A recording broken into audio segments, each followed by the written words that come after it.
Oi, meu nome é Juliana Choi e eu vim aqui falar um pouco sobre o papel da comunidade asiática na luta antirracista. Eu queria começar esse vídeo com um aviso de que, assim como uma pessoa negra não consegue representar toda a diversidade e a pluralidade de opiniões que existe dentro dessa parte da população, eu também sou só mais uma voz dentro da comunidade asiática brasileira. Também acho super importante reforçar que meu lugar de fala é de uma pessoa amarela dentro dessa comunidade, já que minha ascendência é coreana. Então, talvez a minha experiência e minha vivência seja um pouco diferente da comunidade marrom, que tem a ascendência de outras regiões da Ásia. Vamos começar com uma pergunta super importante. Existe racismo contra asiáticos no Brasil? Eu particularmente costumo dizer que as pessoas asiáticas não sofrem racismo no Brasil. Nós sofremos diversos tipos de discriminações raciais, mas eu acho importante fazer essa distinção justamente pelo contexto no qual a gente se encontra. O nosso país teve mais de 300 anos de escravidão. Assim como vocês puderam acompanhar através do Diário Antirracista, o racismo antinegro é presente e enraizado na nossa cultura.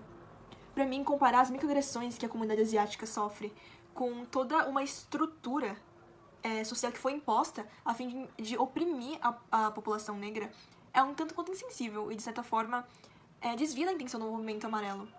Na minha visão, a militância serve muito como um auxílio no processo de autodescoberta individual de cada pessoa.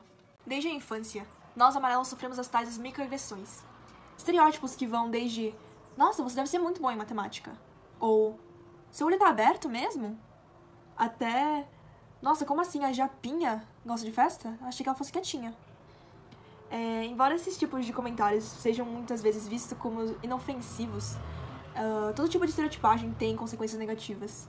Como eu falei antes, esses tipos de comentários têm muitos impactos na nossa percepção de identidade.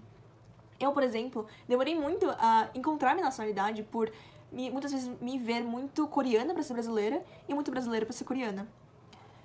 Todas essas caixinhas nas quais nós somos colocados nos limitam muito e é incrivelmente frustrante enxergar a sua identidade ser ditada pelo outro ou até perder a sua identidade por causa de uma generalização. Mesmo levando todas as microagressões em consideração, ainda assim eu acho super importante a gente ressaltar a posição de privilégio na qual a comunidade asiática está dentro da hierarquia social criada pelos brancos. Embora nunca seremos brancos, por sermos exóticos demais para tal, grande parte da população enxerga a gente como uma minoria modelo, como uma minoria que deu certo. Muitas vezes a nossa existência, então, dessa forma, é utilizada como ferramenta de opressão à comunidade negra. Nós somos vistos como uma minoria que não reclama, que conseguiu sucesso porque soube abaixar a cabeça e trabalhar duro, diferentemente dos negros. Então, a nossa existência é minimizada a uma ferramenta de opressão contra a comunidade negra.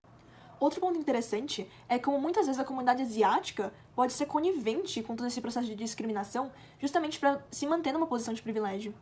Muitas pessoas amarelas, embora sofram microagressões, demoram muito a entender que não são brancas devido a esse desejo de pertencimento à hegemonia. A oportunidade de sentir parte do Brasil, mesmo que seja através da opressão da população negra, pode ser muito atrativa para aqueles que não possuem um senso de identidade estável, por não ter tido a oportunidade ou até a coragem de se entender racializado no nosso país. Enfim, esse vídeo foi uma oportunidade incrível de entender melhor o lugar social da comunidade amarela brasileira. Espero que os asiáticos que assistem esse vídeo hoje saiam com consciência de que se posicionar contra o racismo antinegro é tão responsabilidade nossa quanto a de todos que vivem nesse país. Como missão pra vocês, deixo um vídeo super explicadinho do Léo Juan aqui na descrição e também peço para que vocês sigam o Projeto Asiatica no Instagram, que é uma página criada por mulheres asiáticas, amarelas e marrons, que buscam trazer visibilidade para essas questões identitárias. Muito obrigada e boa sorte na reta final do desafio. Do diário, de novo. Muito obrigada e boa sorte nessa reta final do Diário Antirracista. Eu acho que foi, amei!